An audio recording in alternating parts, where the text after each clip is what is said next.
Hey guys, this is Vishal Kapoor, your friend in real estate, and welcome to a Real Estate Wisdom Podcast number 17. Merry Christmas. You must be unwrapping the presents which was given by your friends, your kids, and everybody around. This is a happy time, and I hope you're enjoying it. At the same time, you might be listening to my podcast, which is highly unlikely because you're busy, or maybe you haven't gotten up yet. But good thing about the podcast is you can listen anytime.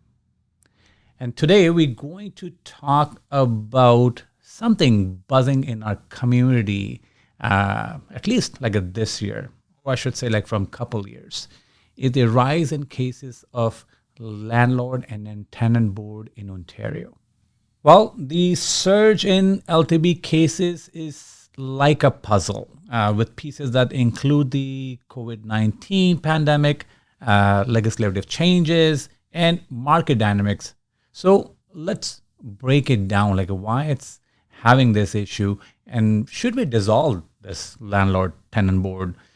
Some critics have to say that we should dissolve it. Some people have no, LTB is necessary for functioning of and regulating the landlord and tenant activities. So let's dive into it and see what causing the issues first. So first of all, like the COVID-19 pandemic impacted. The pandemic threw our wrench to the gear, causing a backlog of around 25,000 cases in Ontario. Can you believe it? Well, delays of up to 2 years of hearings, and the shift, need to happen. I think like the shift should be happening like at digital hearings, so you don't have to go to the court for hearing and everything. I think they can make that way effective. Well, let's just say it didn't sit well with everyone, and I'm one of them. Like it doesn't make sense. Because in some cases, even it's not helping landlord or tenant, in my opinion. So let's talk about legislative and regulatory changes. Ontario froze rent at 2020 levels, and fines for landlords breaking the law doubled. And the rental market saw a spike in eviction notices. Soon that's over, especially for personal use. And now the rental market saw a spike in eviction notices, especially for personal use.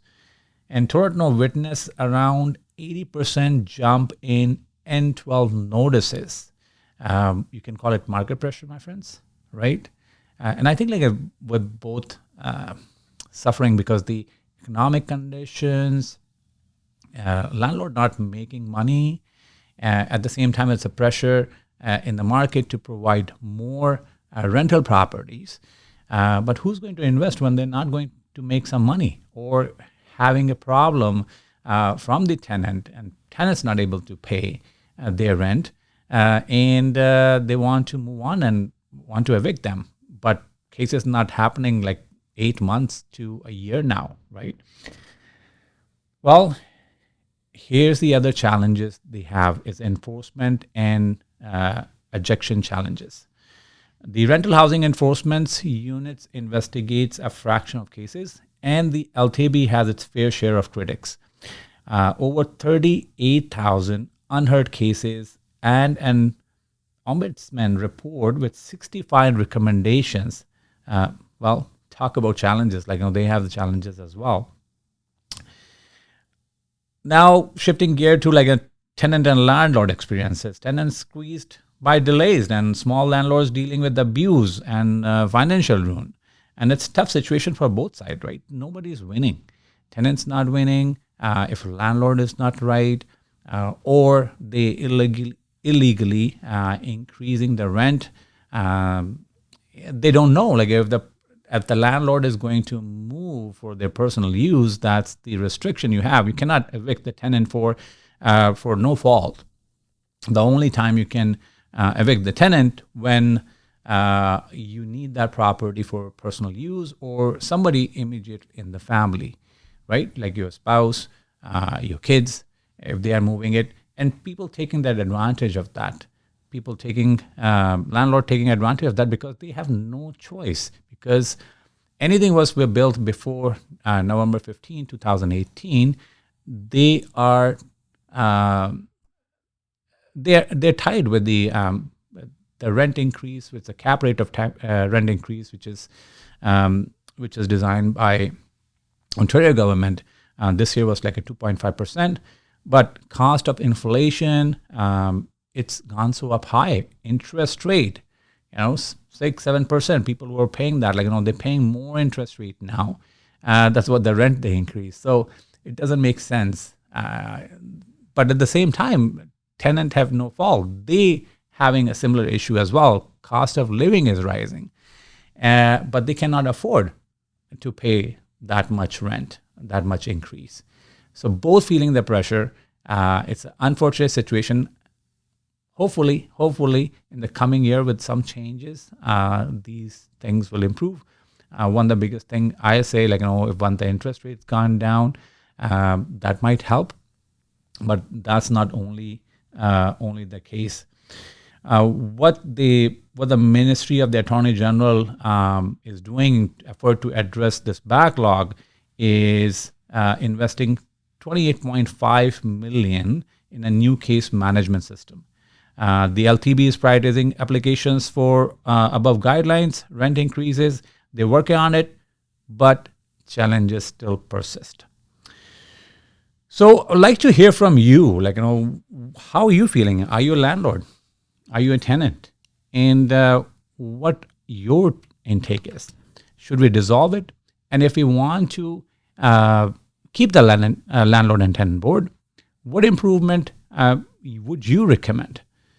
In my opinion, definitely people on the board, they need to take more responsibility. They need to be more proactive in order to, these are genuine concerns. You cannot punish landlord, for unreasonable reason. And if that's a backlog, if they're hearing, whatever, it's a right or wrong. Who's right, who's wrong. There's only way you can find out when you're hearing their cases, right? But if the backlog is 7-8 months, what the landlord is going to do? They have to pay their their mortgages. And where are they going to get money from, right? And then people say landlords are evil. They're not evil. They are regular people like you and me. And if they're increasing the rent, which, they buy the property, they make some money on that for sure. But not necessarily all the people have make money. And even they make money in the high time. This will reduce it, and they cannot afford it. That money is not there anymore. They spend it. Now, where are they going to find the money to pay those mortgages, right? Same with the tenant, they're suffering. And they're forced to do these kind of things. Job losses, the cost of living have increased. They're spending more on gas. They're spending more on groceries. What they're going to do? Because that's what they have budgeted in. And that's why we're seeing more N12 notices coming in the market.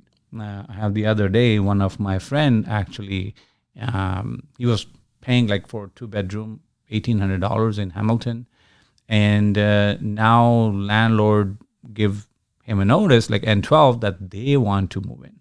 So he was investigating how I can find out if he's a genuine, he's really moving there or he's just making an excuse. Technically, you have to live in that property for 1 year in order to make your case strong. But who has the time, and the tenant coming out after 1 year or even after 6 months and fighting when the case hearing is happening after 6 to 8 months. So it's a real mess. And that mess need to be resolved as soon as possible, because just like other systems, this system is failing big time.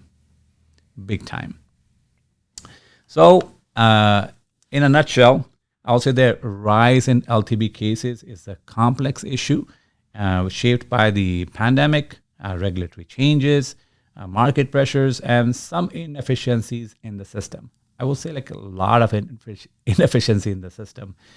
Well, but they're making an effort, that's what they say, to fix it. It's a work in progress. So let's see how that work out.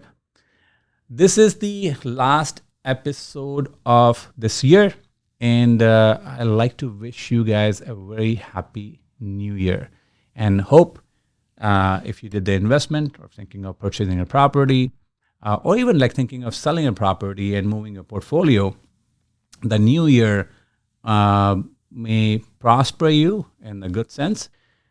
Thank you. Thank you for your love. Thank you for your suggestions. Thank you for your support. I really appreciate that. Keep watching for more real estate wisdom in the new year. Bye for now.